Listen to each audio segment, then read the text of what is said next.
aldagaien barruan aztertuko dugun lehenengoa lurralde eremua izango da. Kasu honetan, aukera ezberdina ditugu, aukera pilo bat ditugu. Orduan, gomendigarria da jakitea aukera bakoitza zein den. Adibidez, gu badakigu,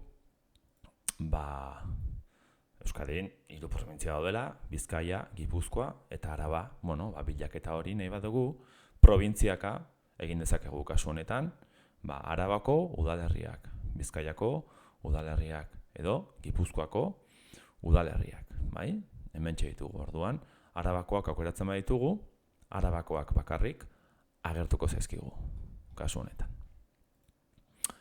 Bestetik, badakigu ere, Euskadin eskualdeak daudela. Gure kasuan adibidez, Donostialdean. Donostialdea, Tolosaldea, Urola kostaldea, Goierri, eta hauen barruan, udalerriak edo herria daudela kasu honetan. Hau balin bada, ikusten duzuenez, Donostialdean, udalerri haue daude.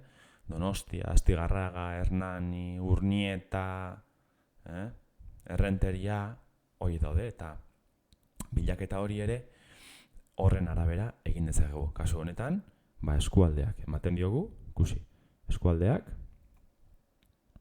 eta hemen ditugu eskualde guztiak, guztiak.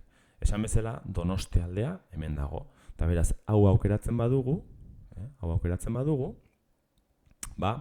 aukeratuko genituzke hemen dauden herri guztiak. Hau da, herri guzti hauen datuak izango genituzke.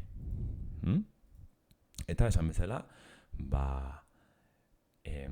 lurralde historikoka ere aukeratu dezakegu. Kasu honetan, lehen esan bezala, Araba, Bizkaia eta Gipuzkoa.